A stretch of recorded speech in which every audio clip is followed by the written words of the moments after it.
manasa yokan Mubarak itti bilbili Mubarakin fidi annaga aja ila dhaggeeffadha waan tokko ani waan tokko ittiin hubadha mana Khalid nama dhibba sadii irratti taa'ee Mubarak taa'ee Khalid irraa dubbata waa'ee gargaarsa maama carranaa kenna Mubarak du'eera yoo ta'e waa wayii shakkee jiraafani bareechaa waan kanaatiin godha hin gaabbitani wallahi sadgumaan jedhaa warabbal kaaba duniyaan bata bas Muti ko dadu ati na to asa. Muti ko dadu mai.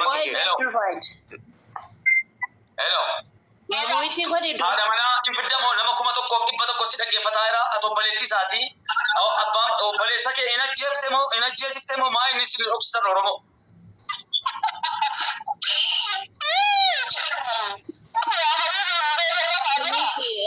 Ella fajira mana Khalid ture amma daqiiqa 5 indura dhaggeeffata oromo. Rikar tu kodada daqiiqa 5 indura mana Khalid ture mana Khalid saati jaadira gale gaskiina meti saati jaamiti daqiiqa saati jaamiti daqiiqa sala dhaggeeffata sobammas ila daqiiqa 30 yuntenye ergalaa din baname gaskirra rafe hada mana sanu fidati bilbilati haragenyu Bodan gabbita amma kolfitu an ilale ragata jalqabna duniyaa kana irratti namam beekwa haada mana sanu fida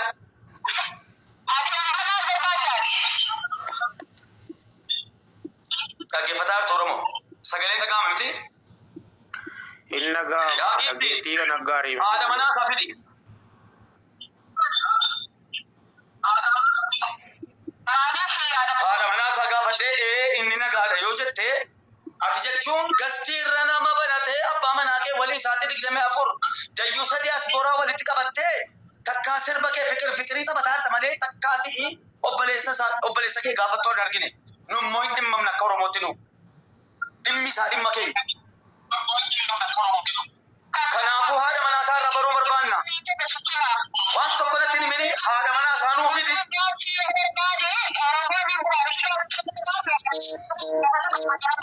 hayya fidi nu dhageessisaan jedhe hayya fidaan jedhe hayya dhageessaniitu koppiliinkiin akka dabalecha amma daqiiqaa kana kenna Oromoon asila jirtanu namni kumni tokkoof dhibbilama dhaggeeffadha ani biyya Jarman kana keessa as keessa jiraadhe ollaan koo waan itti jiru hin beeku offadheen hin deema bareedeen hin deema dhukkuba koo ollaa hundatti himu sini galee kan beeku eenyuun illee waa'ee kiyya abbaa manaa kiyya qofatu beeka kanaafuu haadha manaa qofatu beetti erga siiduunaan ollaalte erga reediin erga ji'a tokkooti ani hin argine jedhe mucaan kun bakka kimii ture ergi banyaan nyene dhageera kunooti obboleessisaa marraja kana riikaatu godha haati manaa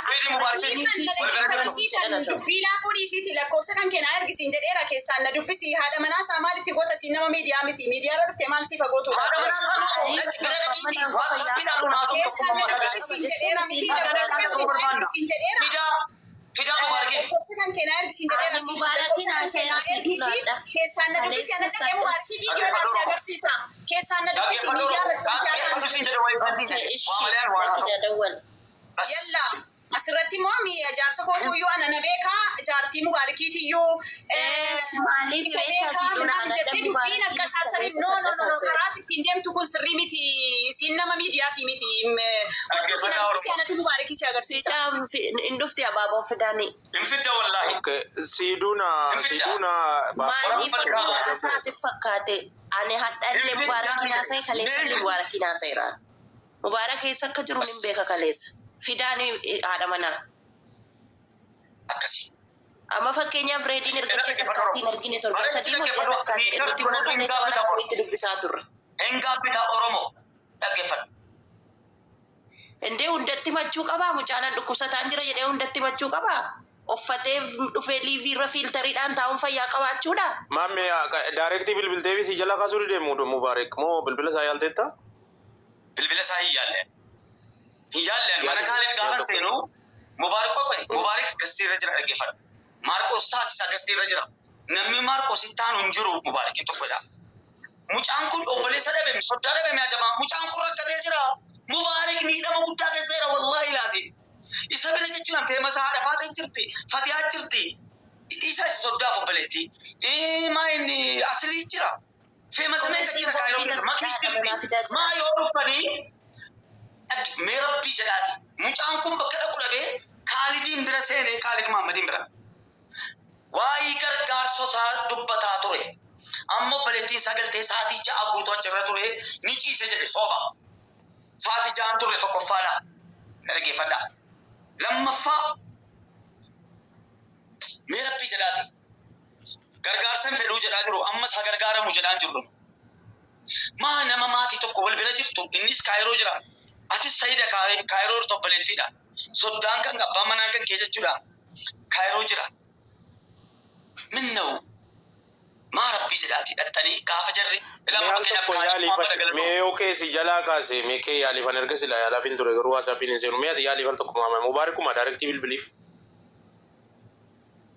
abadan si jalaa kaase abadan ilaal haka qabannee jirra haqaan dubbataa jirra ajandaa kana kan fide anaa miti bakka Mubaarik gastiirra jiru Oromoo dhaggeeffata gastiirra ka'atee Khalid Muhammad Maarqos taasisa. Wajjiniin ta'anii waa'ee gargaarsa Mubaarak dubbannaan noo gargaarsa kanaan jiru. Mucaan kun rakkatee nama himatutti dhabee nama himatu wallahi isa dhugumaan isin jedha takkaa waa'ee Mubaarak waggaa hadhaadhaatiif jalqabe jechuudhaan Turkii dhaqee gargaaramu gaafa jedhamu namni waa'ee isaa dubbate hin jiru. Hadhammoo jechuudhaan kun hospitaala jira jedhamaa jira yookaan du'eera. Wallahi isa dhugumaan isin jedha. Hayyee wanta jedhe ayiru soddaan isaa bira jira ollaadha dhaggeeffadha Oromoo. Haati mana isaa jirti lama dhaggeeffadha. Ila ituu Mubaarik gastii sanarra hin jiraanne wallahi naasoba. Miira kanaa keessa galu waa wayii natti mul'atu jirti. Sii galee. Haati mana isaa dhuftu kunoo soddaa gaafadhu ji'a tokkoon dura malee argeen beekode wal bira jiru ji'a tokko. Obboleettii isaa gaafa dhuftu hin kolfite kunoo ana gaafadhaa jirti. Wanti nu barbaannu akka Oromootti uummata kana tuffatina ready and sayida. Uummata kana tuffatina jarri feemasoonnis lolli gaafa nagaa wallaltaniitu dhaggeeffadhaa Oromoo. Ilaa asli haadha faaxe akka gandaattis akka gargaarsaattis makii Oromoo fatiyaa dhaqaa Mubaarakiin bira yookaan bilbila sagalee isaanii dhageessisa hin fidinaa mana koo sagalee isaanii dhageessisa maasar damee bu'ee malee innummaa erguun ture Mubaarak hinjiise isaatii kana Oromoo hinjiise Mubaarak isaatii kana hinjiisu Mubaarak takkuma hinjiisu haa Asha Mubaarak hinjiisu mee maal jetta siifaanati maal wanta nan jedhu ilaa dhaggeeffadhaa obboleeyyan. Waan kana kan beektu haadha manaasaa qofa. Bas Mubaarak dhukkubsachuuf hin dhukkubsanne kan gargaarsaatti dhiisaa. Ilaa yoo haati man ilaalee ente siifuko yoo Mubaarak dhukkubfatee yookaan yoo ciisee yoo du'ee si wajjeessanis waan fedhan agaranu waan barbaade yoo ta'e haati manaa sagalee nuuf kennitu. Haadha manaa irraa sagalee dhagoo barbaanna. Maal jedhu uummanni dhagoo Okay, atarii bilbila kee kaafti mee maammi ati mi'uut godhitti bilbili yaalme ati ofii keetii kanuma Mubaarak bilbili yoo ol bira jiraatan hin kaafti siirumti nu atumtitti bilbiliitii hin kaafti. Kan isaa obboleettii Mubaarakiin lakkoofsa haadha manaa kenni. Isiin nama miidiyaa miti kun waa'ee miidiyaa miti miidiyaa caala abbaa manaa giddi miidiyaan maali? Obboleettii Mubaarak obboleettii maammeetii miti mee jallu balseeniiti atitti bilbili mee sadiitiiti meetti bilbili mee Adda sirraa waan jiru wayi sagalee Mubaarak dhaga'uu qabna wayi sagalee haadha manaa dhaga'uu qabna. Obboleettii jetta qoshaashaa gaafa dhufee leenca sitti darbatu gaafa dhufee nama si godhu gaafa dhufee walaa soddaa walaa obboleettii achi jirtu jechuudhaan sii galee gaafa dhufee waan fedhe si godhu jechuudhaan situ dhibbarra ga'a. Balagi. Wa. Amma namni hundi miira maammee kana dubbatu. Miira maammee kana namni dubbatu jiru. Wa. Garuu kadii maammee koo akka xiyyaa qalbii kee keessatti dhukkubsatu miti inshallah rabbiin khayrumaa fi inshallah bareeduma jira jedhee nama naani akka rabbiittis akka namaattis No, dhugaatii mubaarak erga dhukkubsate turee jira maali? Kubeera garuu immoo reedii ana dubbisaame al tokko isin dhiifama naa gootanii reedii si dubbisa naa maammee atillee naa tasgabbaa'e. Ready? Miyuti irraa kaawwadhu. Salaamu alaikum. Waalaikum salaam. Maali akkanaa miti sodda gadi bu'iitii dhaqii balbala rukutii kaasii kan wanta kun nu dhaggeessu malee qalbiin nu fannifamaadha bar maammee akkanni iyyuu kana laalee keessoon araba bar keessootti hubadhu malee. Dhugaa rabbi dubbachuu taanani balbala irra fedha fakkaata. Kifiliin isaanii ularraa achi fagaata ta'e bilbila sin kaasu. Cabsaa galaa. Waa'ee dhukkuba.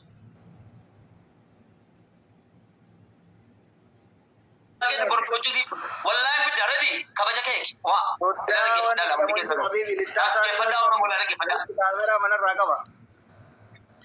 okay